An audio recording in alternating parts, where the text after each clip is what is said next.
Well, I'm super pumped about this morning. One, because we get to hang out with Jesus, and I get to hang out with you. So I guess that's two. So three is that my good friend, growing friend, somebody that's had a big impact in my life, Drew McClure, is going to be speaking this morning. And so this guy, honestly, even in my own journey, has really poured into me, encouraged me. I always feel, in a way, challenged to be an overcomer, to become the best version of myself whenever I hang out with this guy. And you've spoken here probably, I don't know, 6-7 times. And so he's really poured into our community. Obviously, with COVID, we haven't been able to have him as soon. So it's been probably 6 months to somewhere in a year, somewhere in there since he's been here. So can we just give Drew McClure a warm welcome? Come on up, Drew. We love you, man. Thanks so much for being here. Well, hey, everybody. How are we doing today? When Jonathan texted me and asked if I could come speak, typically that's a no-brainer, but 2020, right? I don't know if you guys have used that as a catch-all yet, but it's my favorite catch-all. First, I was just honestly in a tired and selfish place. I was like, let me get back to you. And my thought was like, man, work, everything has been amplified by 10, right? Whatever the challenge has been amplified by 10. And I was thinking about the demands of my 3 kids and my wife and how challenging that's been, and my business and the people that we represent and fight for. I was like, I don't know. But God, right? And I felt this like, no, man, go. I was like, okay. God, what do you want to talk about? And the only thing that I kept hearing again and again was partner with hope. It's really the only thing I prepared around with those 2 words. Partner and hope. Partner with hope. And I know I needed that from me. So whether I made the drive for you or for me is yet to be determined. But to be able to sit on that for the last week and let that marinate in my brain and in my heart and even ask myself, where have I stopped partnering with hope? What does hope even mean in a time like this? What does it look like to partner, right? You just get to, maybe that's how my brain works, but I look at it from all different sides. And I say, what was my hope in? What is my hope in? What could be my hope in? What does partnering even look like? And I remembered a while ago a message I had preached about being pregnant with hope. And it was this idea of where Scripture talks about that faith is the substance of, or hope is a substance of faith, things not yet seen, right? And I remember thinking about how we have this choice to be hospitable to hope. That hope isn't real, but it is. It starts off as a seed of an idea. It starts off as a packet of potential. It starts off with a vision. It starts off with an idea. It starts off with a would-be, could-be, should-be feeling, right? But how does hope go from an idea to a reality, from unseen to seen? How does that happen? Well, it's carried by faith. Faith is like our spiritual womb that creates a hospitality to hope, that nourishes it, and it holds on to hope until hope holds on to you. And that's how I watched it happen to my wife with all 3 kids, that first you're crossing your fingers hoping that we can hold on to it. You usually don't tell anybody for the first 12 weeks. Why? Because it's a tenuous time. And you're hoping that everything goes well and that we can hold on to hope. But you cross this threshold and all of a sudden the tide has changed and hope is held on to you. And you can't get rid of it. Whatever's growing has got a life of its own now. And I watched this thing literally hijack. All 3 of my kids, I have 2 girls and a boy, all of them did the same nasty trick of hijacking my wife's body. Stealing all of her resources. Taking all of her energy. Deciding what shape she should be. Deciding what food she should eat, right? And it was really wild. And the whole time I just kept thinking about holding on to hope. And I kept thinking about all the visions and dreams that God has put in your heart and in my heart that were conceived in joy but were birthed through struggle. And when somehow we think it's going to be different when we're talking about things other than a baby. The plans for your life, the dreams for your life will be conceived in joy, but will always be birthed through struggle. But we give up when there's struggle. We let go when there's struggle. We start seeing dreams as being naive, as hope being fanciful. Now, I will be straight with you. I coach over 30 companies and individuals through my company. And there have been plenty of dreams that have died that should have died, that were just projections of ego. I'm not saying every hope and desire and dream we have is ordained to happen, right? There's plenty of them that things have been shaken, right? Scripture says, I will shake everything that can be shaken so that what can't be shaken will remain, right?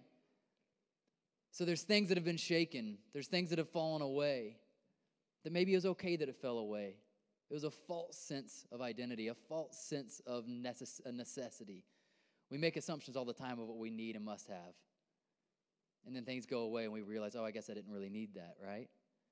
But there's other things that fall into that category of when God opens a door, no man can shut it, or when God shuts a door, no man can open it.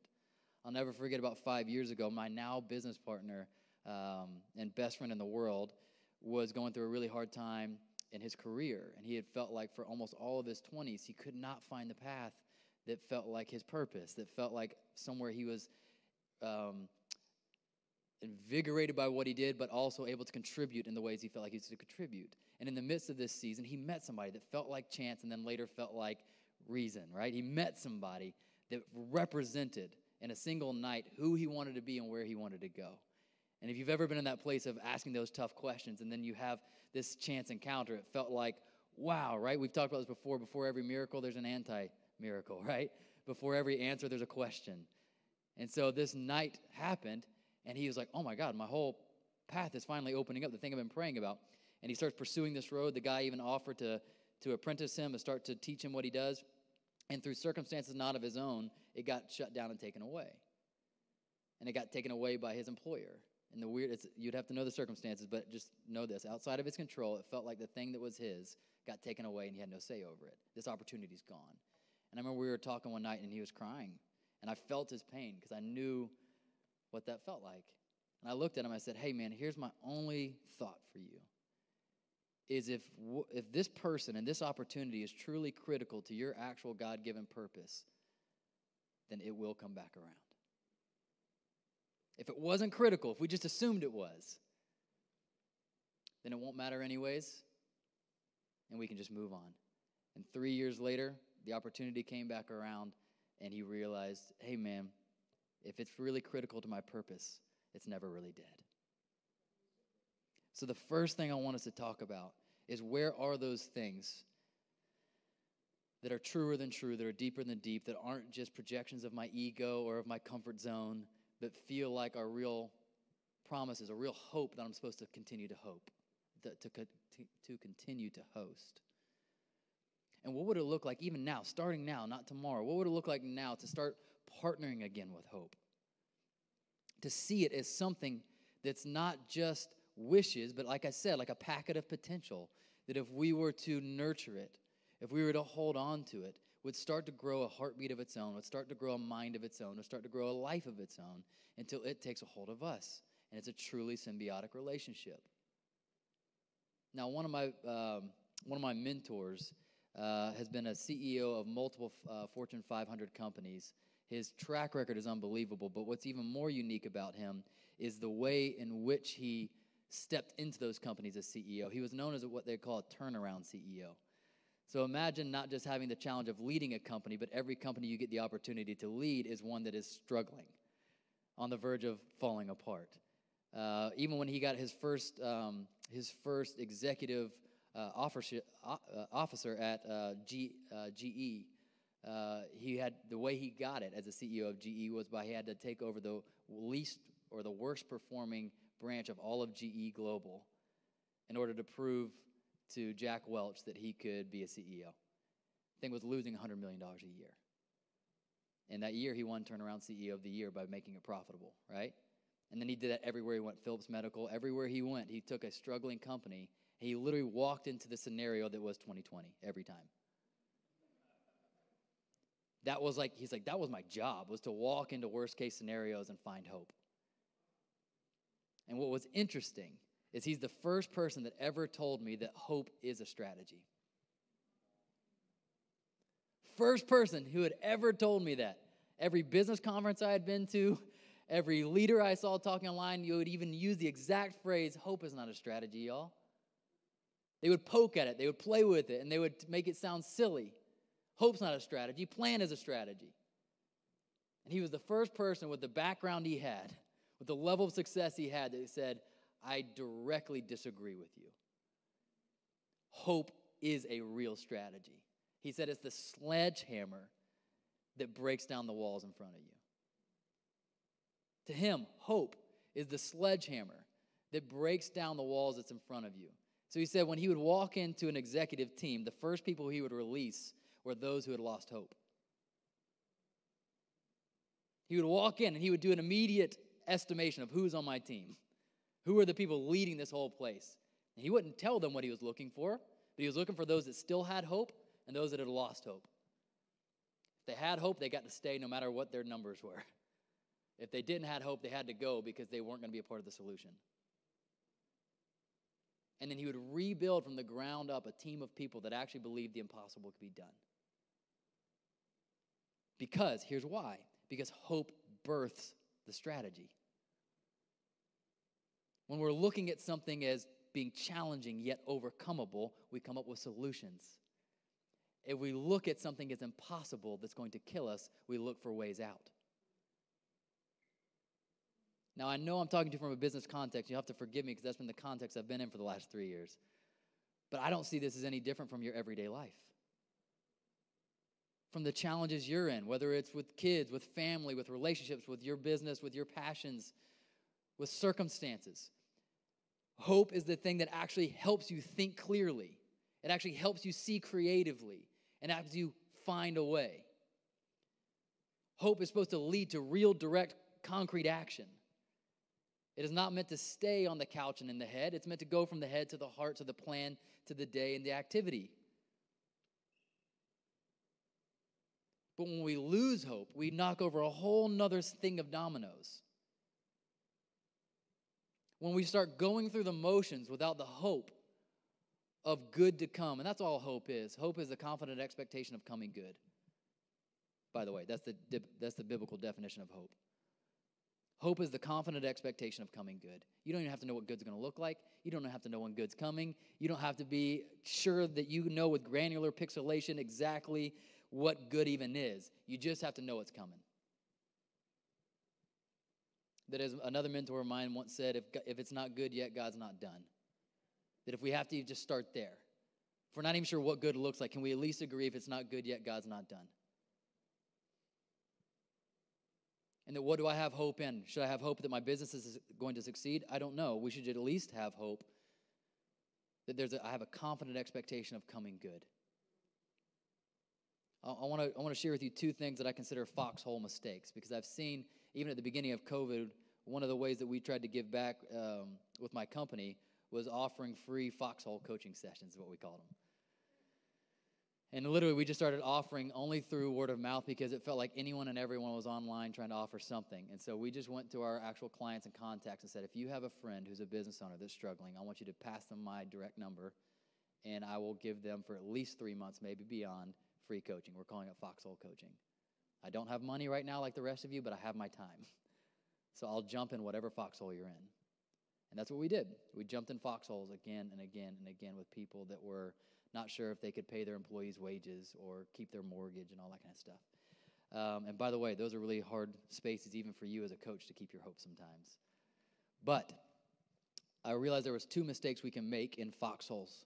One is friendly fire. If you know anything about war, it's actually a larger statistic of death than you would realize is actually the deaths that come from friendly fire. It's something we don't like to talk about because it's almost never on purpose, and it's tragic. But they call it the fog of war for a reason.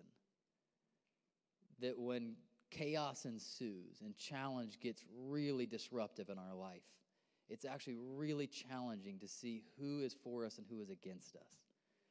It's actually really challenging to see who our real enemy is. And we start taking on and we start delivering what I would call friendly fire. You start turning on to those closest to you. You start assuming negative intent out of the gate around people. And I would challenge all of us that right now our entire country is full of friendly fire.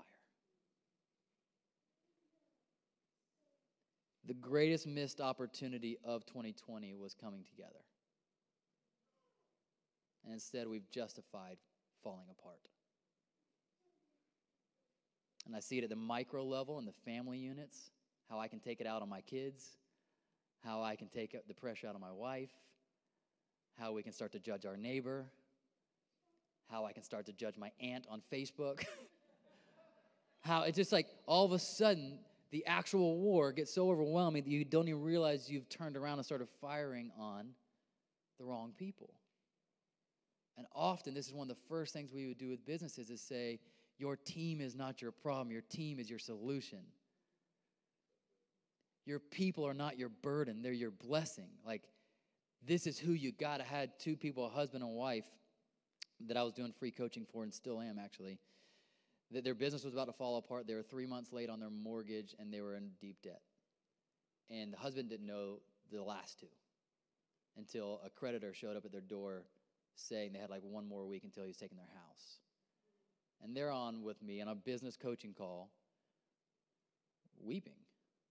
And they were in different rooms, live in the same house, married, in different rooms on different computers to have a Zoom conversation with me.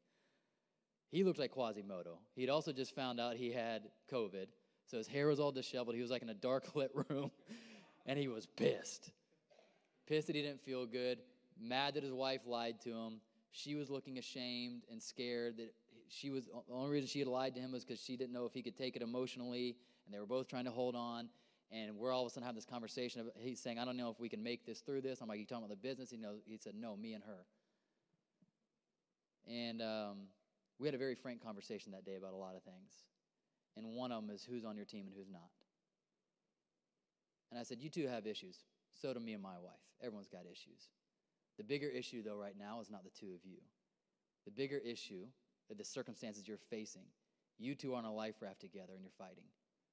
I said, if you guys want to talk about your marriage after this crap is done, I'd be happy to talk to you about it. But right now, she's your best friend. Right now, he's the only guy you can trust. Right now, the two of you need to be together on this and make a way. I said, you don't have time to fight. You don't have time to not trust each other. You're in a foxhole together. Point your guns in the same dang direction. And then we'll figure this out when you get out. They snapped up. Said, okay. And we started working. And I watched their marriage heal from fighting together. Not even from directly confronting the issues, but by having a common enemy and recognizing a common team. It was like two people that had been separated by the aisle in a courtroom realized I was meant to be your advocate, not your accuser. And they switched sides and sat together on the same time, and all of a sudden oneness started happening again. So where are we?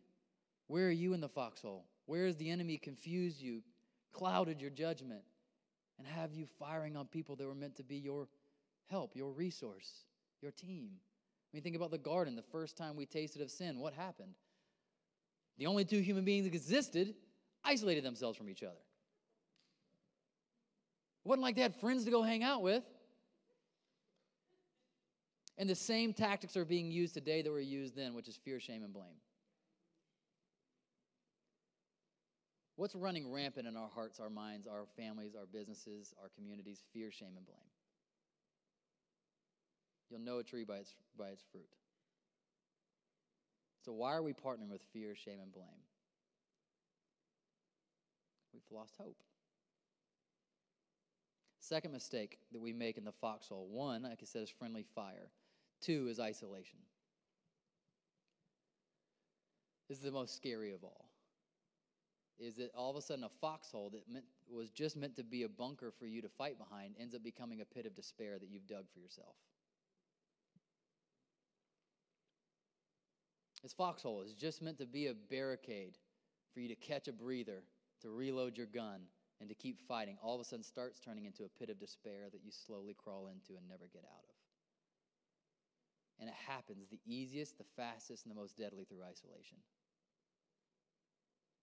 To me, it was the scariest of all as a coach. And I know it's not the only perspective, but to me, the scariest thing of all, whether it was right or wrong, not my opinion, was just what was going to happen to all the people being isolated right now.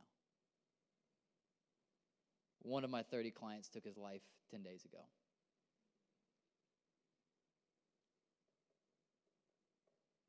No clue he was in pain any more than you or I.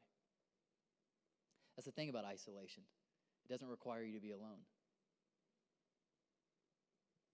Isolation can happen in this room. Isolation can happen in a 1-hour face-to-face Zoom call with me every other week. And somehow convincing me that everything's going okay. Only for me to get a text that he took his life.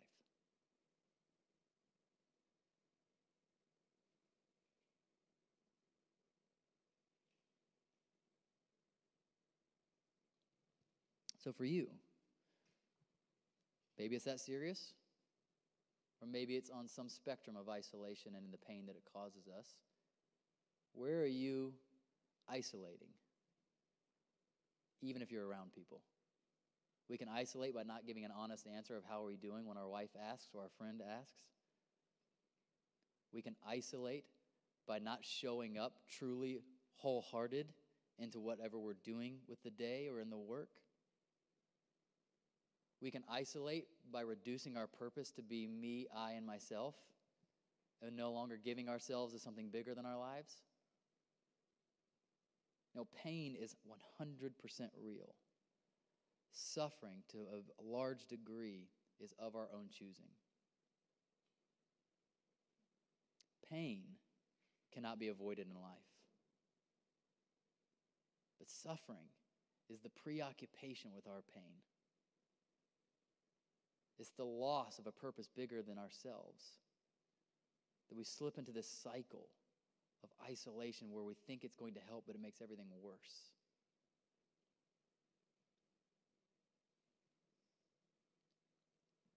So those are two of the foxhole mistakes. Don't make the mistakes. Deal? Watch out for friendly fire. Do not isolate. Now, here's the good news. I feel like this was going a lot heavier than I meant to, but maybe it was supposed to be heavy. Pull up. We do recognize the seriousness, though, right? I think my tone reflects the year we've had. It's been that kind of year. But we're here to partner with hope. We're here to partner with hope. Everything you could want has always been and will always be on the other side of some kind of hard. Everything you could want has always been and will always be on the other side of some kind of hard. Why? Because everything that was great, that was easy, has already been taken. It's just the reality of it. If there was a great piece of real estate in your town that was cheap and free, guess what? It's gone. It's gone. Those are the first resources to get gobbled up, and we're about a few thousand years too late. So what's left is all the things on the other side of some kind of hard. And that's actually important because the great things we get for free, we lose really fast. When we get things too quickly, we lose them as fast as we got them. Because you got it, but it didn't shape you, right? So here's what's interesting. One of my kids had one had a very easy delivery compared to the other two. And what actually concerned the doctors was how easy the delivery was for that child. Because there was things that were supposed to happen in the struggle that she had skipped. Never in my life would I have thought of a breezy delivery being an issue for any of my kids. But she literally had some lung issues at first. And she had to spend a few days in the ICU because it was so easy. Because there was meant to be a squeezing on her in that process. And it was meant to flush out all the things in her lungs. And she was meant to press up against things and grow through things. The struggle isn't the annoying part of the journey that we just have to get over. It is the essential ingredient for shaping you as you go to get the thing that you're after. So when we look at the world and go, yeah, it's so hard. Okay, let's just agree. What's in front of us is hard. Now let's get to the second part, that you can do hard things. The first one only sucks if the second one doesn't exist. It's only bad news that what is in front of you is hard if you don't think you can do hard things. But once you realize you can, then the first part's not as bad as you thought it was. Oh, it's just a challenge? Okay, I face challenging things every day. So I want to give you a tool that I give to my clients that I think will help you. So you guys ready to write some stuff down? It's a simple tool, but it's got days and days of life on it. I want you to write down these 3 letters, but I want you to do it in this order. So I want you to write the letter B, like you're making a clock at the top at 12 o'clock. So this is going to be a circle. Starting at 12 o'clock is going to be the letter B. We're going to put a word after that. Over here at 3 o'clock for you, so this side, the letter E. Down at 6 o'clock on the circle is the letter A. And over at 9 o'clock is the letter R. So you've spelled out B-E-A-R. Now, the B, I want you to write belief. For the E, it's going to be emotions. For the A, it's going to be actions. And for the R, it's going to be results. This is what I would call a feedback loop in your life. Whether it's the study of psychology, neuroscience, faith, human behavior, we can watch this, the interplay of these 4 things shaping who we are, how we are, and where we are. And what you can draw, like a clock, is you can draw an arrow from belief to emotions, from emotions to actions, from actions to results, and results back to beliefs. And it's fascinating if you'll use this lens to watch these loops in your life. That our beliefs create our emotions, which I'll come back to. Our emotions make us ready for an action, and our actions create our results. And our results either reinforce or challenge our initial beliefs. And so far as they reinforce, they become a cycle on its own.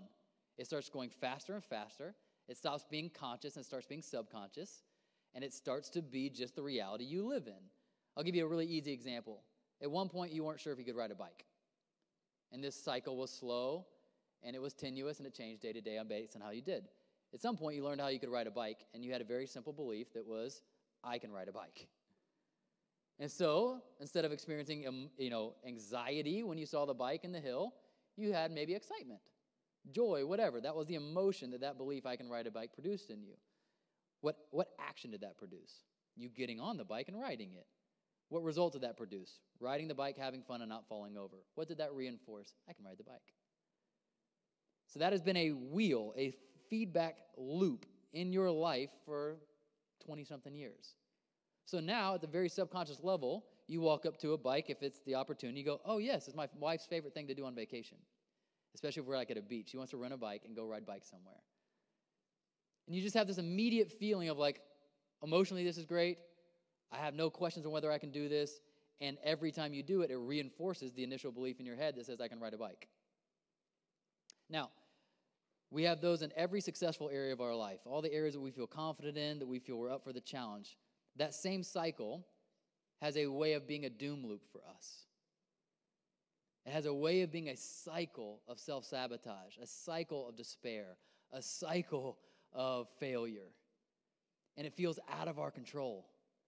It feels like I don't know why, but I can't seem to achieve this. I don't know why, but I can't seem to show up here and bring my best. And this is the tool I want to give you because it's so deeply rooted in spiritual wisdom.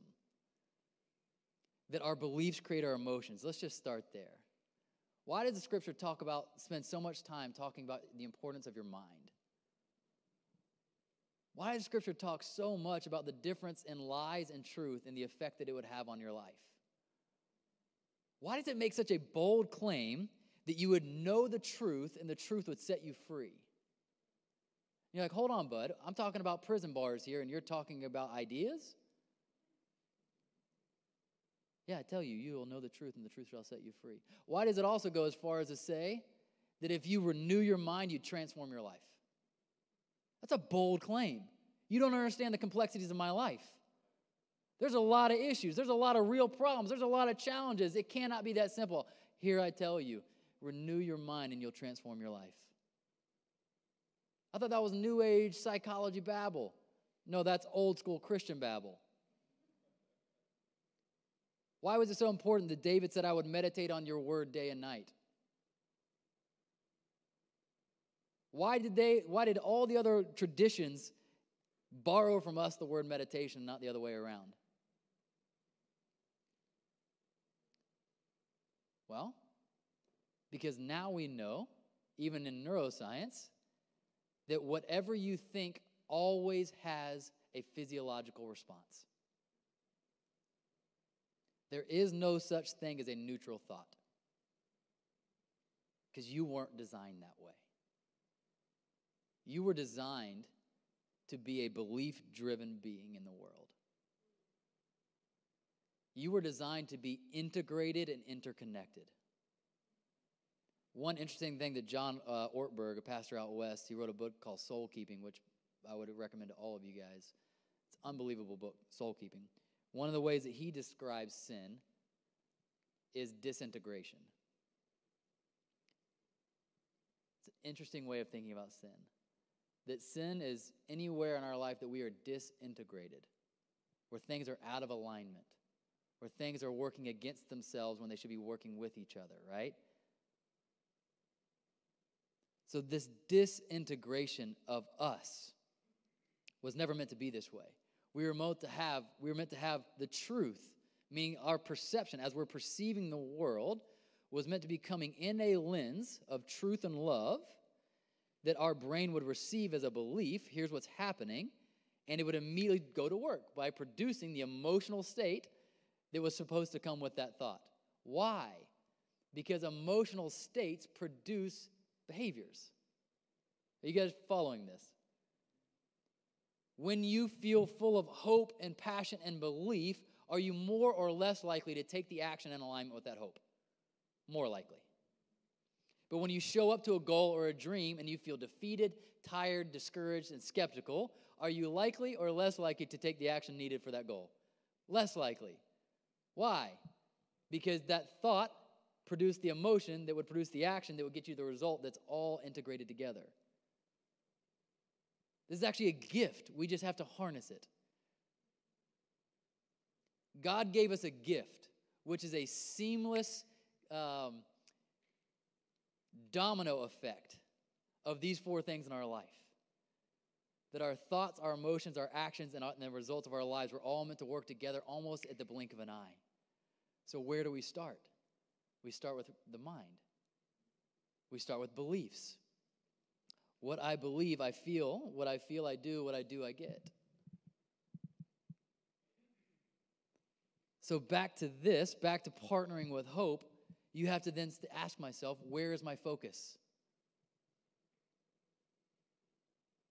Where is my focus? Where do I let my mind go? To future worst-case scenarios?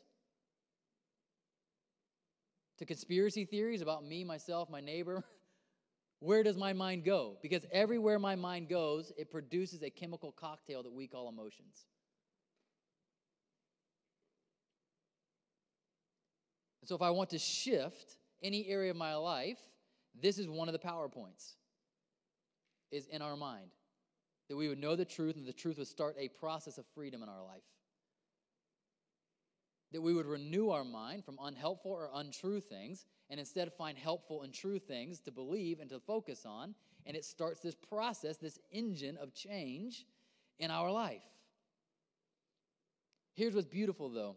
There's two things on this wheel that cannot be directly changed, yet it takes all of our time and attention, and that's emotions and results.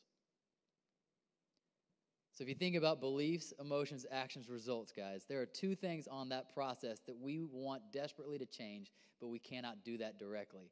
And that's emotions and that's results. But our brain's fixated on them. We get fixated on how we feel. And we get fixated on the results in our lives, whether it's financial or relational or whatever. The state of the country. We get fixated on the results and the emotions. But we can't directly attack them. Why? Because they're effects, not causes. They're fruits, not roots. You had the emotion because you had the thought. You had the results because you had the activity. You had the action. It would be like, has anybody ever been scared, anxious, or afraid before and someone just says to don't be?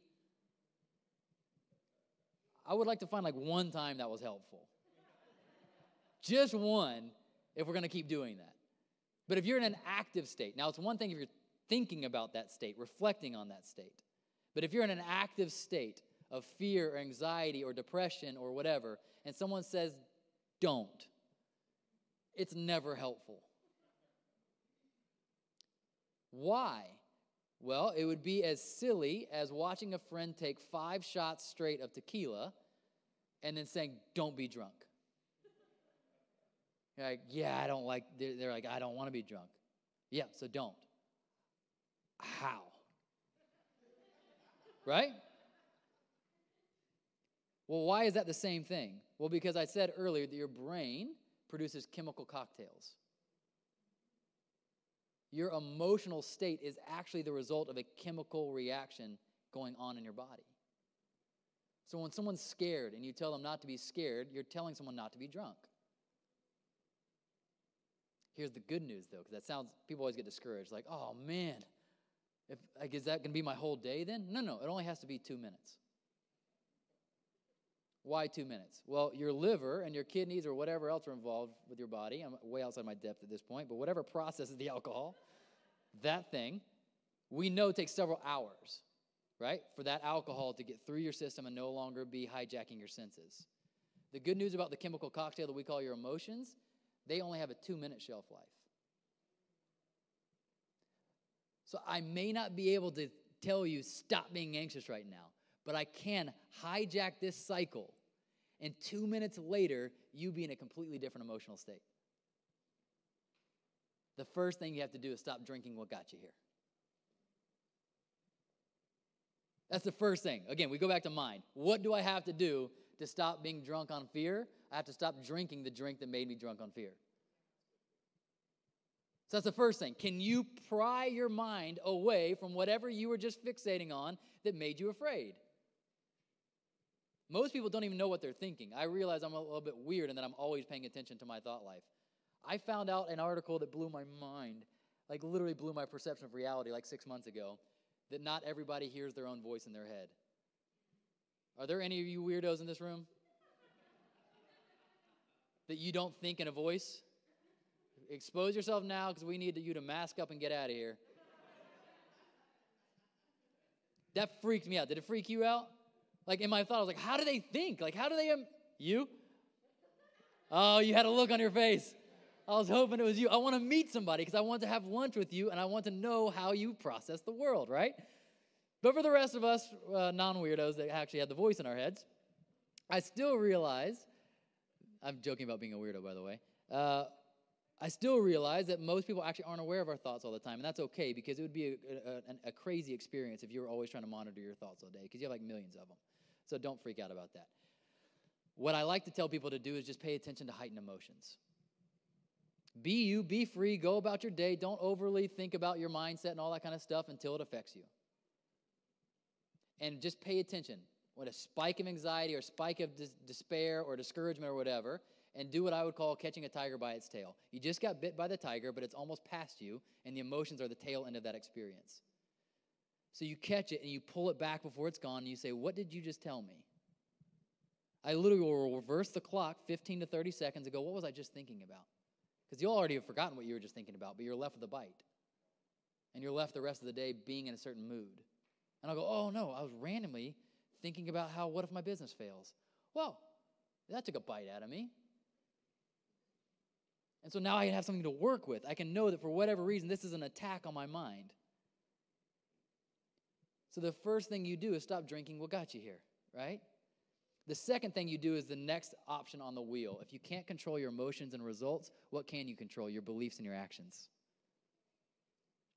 Guys, this might be the most empowering thing I could ever tell you, that you and you alone have complete autonomy over your beliefs and your actions.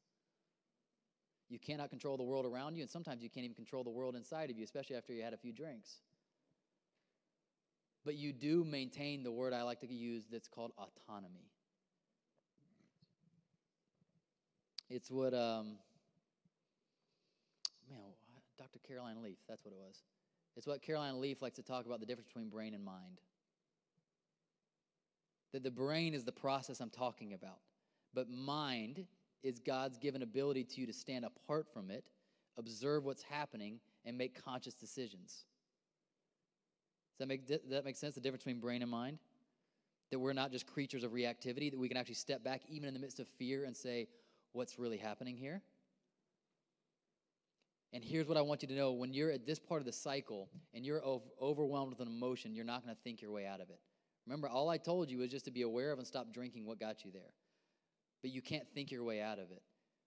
The only thing that's left for you to do is the next part of the wheel, which is take an action that's in alignment with the truth. This is where in Scripture it starts talking about faith without action or deeds is dead. It wasn't some litmus test of whether you're a Christian or not. It's just telling you how this thing works. That faith, belief, must be met with action for this wheel to continue. Otherwise, it stops. This process breaks down. But here's the good news. It can also correct a process in motion. So let's say it touched an insecurity. Let's say our mind went to somewhere that it's still kind of bruised and broken. And it sparked an emotion that's uncomfortable for us. Guess what? You can still hijack the process right then by taking an action that's in alignment with the truth instead of a reaction of the emotion and the thought. And it kicks off a whole other process. It gives you the opportunity on the back end of faith to readjust your mindset as that loop comes back around the second time, because it'll happen again and again within minutes. The way I like to describe it is every feedback loop is like getting on a train at the mindset. You get on a train and it's got a destination you're used to going to. Every time I think about this, I get in this mood, I go this way. Our marriage, it ends in a fight, or I end up having a bad day, right? It's a train that has a destination that you're used to going to. And we feel like a victim. Like, well, today's going to be a bad day. Here's the good news. That train track has these little things called levers every few miles that you are allowed to pull that changes the track and changes the destination it was headed on to a new destination. Your day is full of these moments after moments, and they're not at the emotion level and they're not at the results level. They're at the belief and action opportunities. Every time you do that, you change the course of your train and you change the destination you're going for. And so I know, I almost feel silly. I hope this is okay, Jonathan. I'm giving a coaching tool in the midst of a sermon. But this is what I felt like I was supposed to do, was give you the theology of hope. The divine invitation to partner with hope again. But for once maybe in your life, be given the practical tools to actually partner with hope. That yes, it's got to be in the head. And yes, it's got to be in the heart. And yes, we have to be able to sing about it. And we need to be able to pray about it. But we also need to know when we're derailed and why, and how to get back on track and how. I need to know that if I feel a certain way, that I can feel a certain way yet act another way. I need to know that I can feel scared and act brave. I need to know that I can feel lost yet act found. I need to know that I can want to give up yet persevere anyways. Like, who's going to tell you that? You need to know that there is just a simple process happening in you. It was meant to work for you, but it's been working against you. That your doom loops are your success loops in waiting.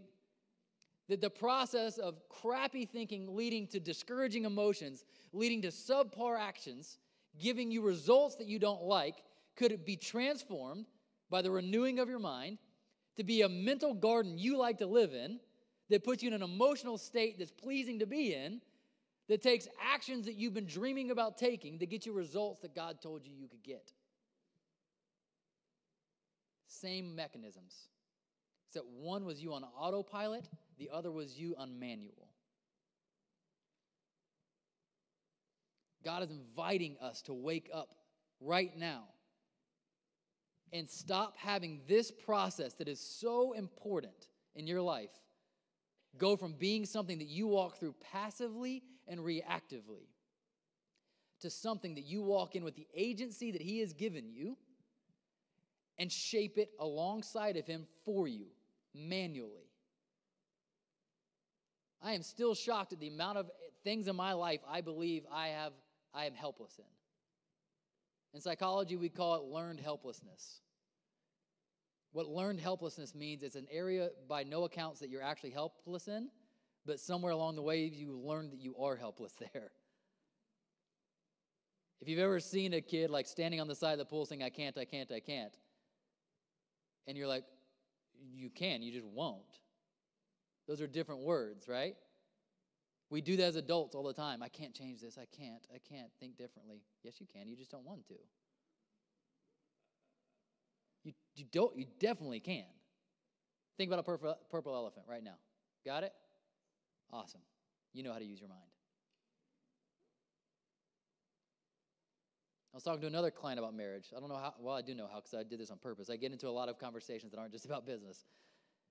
And he was so discouraged about the current state of his emotions or the current state of his marriage that I just said, hey, it sounds like the immediate is too confusing and you're too close to the problem. I was like, let's get outside of that. He's like, how? I said, all right, let's go to the future. He's like, oh, that's an even worse place. I was like, only if you're doing it passively. Think about this. For most of us, the future is a scary place. Why? Because fear is taking you there and you're passive on the drive. I said, let's go to the future on purpose. How about that, Marty McFly? Let's go to the future on purpose. Like, let's type in a number and go to somewhere we want to go. And I said, take me to your marriage 5 years from now in its dream reality. It's got to be one condition. It has to be with this person.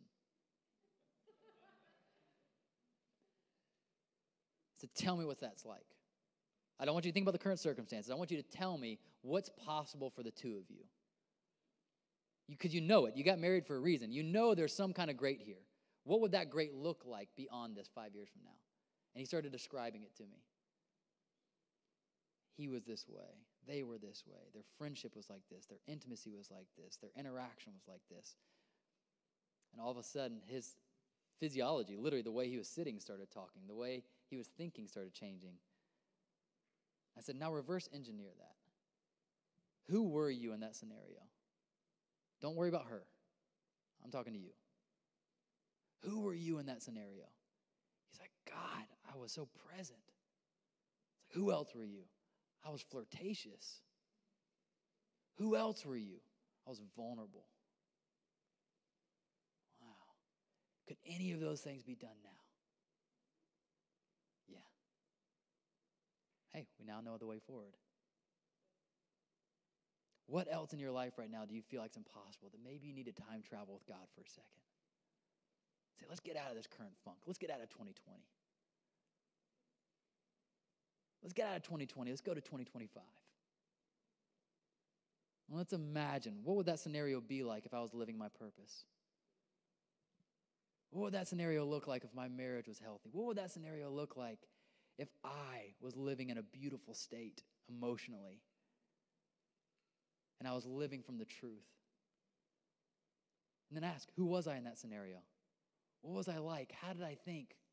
What did I do? What did I not do? What did I cut out? And then ask, what of those things could be done starting today? Because that's how we're going to partner with hope, starting today. Let's pray. Jesus, we thank you that we are not alone in this foxhole. And I pray, God, for a powerful revelation that Jacob had on his road, where he felt tired and weary and alone, and he stopped and he just took a nap. And he had a dream that you were in the very place he was napping. And he woke up and said, surely God was here this whole time, but I was unaware of it. God, where are the places right now that we feel tired, we feel weary, we feel challenged, we feel despair, we feel alone? Would you show us your presence there? Would you teach us to train our own brains to believe and be aware that I am not alone? that there are these cycles of beliefs, emotions, actions, and results that are stemming from that belief that I'm alone. Can we replace that this morning? I'm never alone. I'm never alone. That I will no longer operate in this cycle of feeling like I'm alone and all the things that come with it.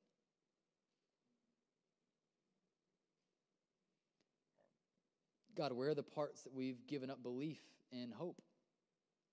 Hope for ourselves, hope for our marriage, hope for the work that we feel called to do in the world, the impact we feel called to make. Hope even in the people around us. What kind of cycles is that producing in us? What kind of feedback loops of self-fulfilling prophecies is that sparking?